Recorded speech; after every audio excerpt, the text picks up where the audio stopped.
pagiging lalaki, kokontrol mo yung desire mo kasi yun ka dapat. Yung sexual desire mo. Kasi kahinaan mo yun eh. Kailangan mo makontrol yun, tol, kasi kahinaan mo siya. So, pwedeng magamit siya sa'yo eh. Alam ko ngayon kahinaan mo eh. Kumbaga, mahina yung tili na ito Kukontrolin ka ngayon ng babae. Gets niya ngayon yung kahinaan mo eh, di ba? No, kahit masama na yung ugali niya, dahil addicted ka sa sex niya, nag-i-stay ka pa rin. So, ngayon, parang na pinagagalaw. So, anything, basta yung desire mo, kailangan makontrol mo lang talaga siya. Yes, lahat ng desire mo, kailangan mo makontrol. Kasi pwede siya maging weakness.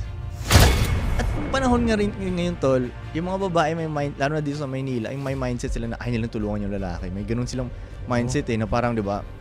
Strong independent ako sa sarili kong.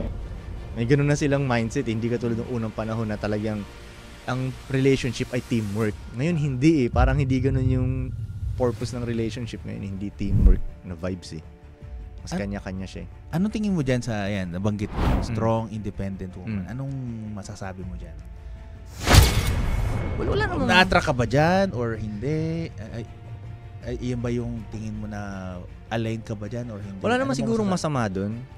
Kung survival ang pag-uusapan, wala namang masama. Bakit kaya nagkakaroon ng ganyan strong independent? Kasi kasalanan din ng mga lalaki. Dahil una, pag nangligaw ka... So hindi ka naniniwala sa ligaw? Ayan, ano rin yan? Hindi rin. Talo ka dun eh, lugi ka dun eh. Siyempre pag nangliligaw ka, nasa babae ngayon terms and conditions. Ikaw yung may gusto sa kanya. Ikaw yung gustong pumasok. Ikaw yung nag-a-apply basically. Mas maganda na sila yung nag-a-apply sa'yo. Sila yung nangliligaw sa'yo. Yun yung mas maganda. Yun yung mas maganda. Para, kumbaga, sila yung may gusto sa'yo.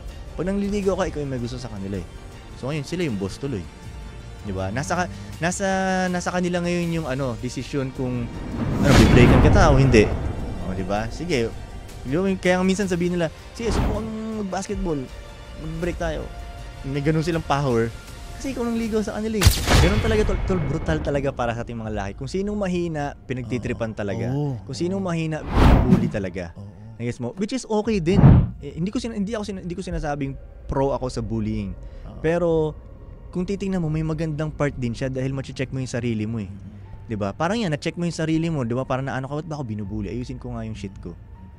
'Di ba? So ma-check mo rin siya. So medyo okay din siya sa kabilang side. 'Di ba? So kumbaga parang kailangan mo nang pagdaanan ng mga lalaki yung mga ganyang challenges para mas ma-develop pa siya para mas doon tayo natututo eh. Matuto, no? Doon talaga tayo natututo. Hindi mo ba napapansin tayo mga lalaki natututo tayo pag tinotalk shit tayo ng ibang lalaki? Sa mga babae hindi ganoon. Kung gusto mong magkaiba rin yung journey nila. Magkaiba. Kung gusto mong i-uplift ang spirit ng babae, sabihan mo siya ng magagandang mga salita. Baby, alam mo, ikaw ay queen. Ikaw ay maganda ka. Ganun mo siya, tataas yung spirit nila. Tayo, gusto mo mapataas ang spirit ng lalaki, asarin mo siya eh. Alam mo, ikaw wala ka talagang kwenta. Wala kang pera, tinan mo, wala kang pera.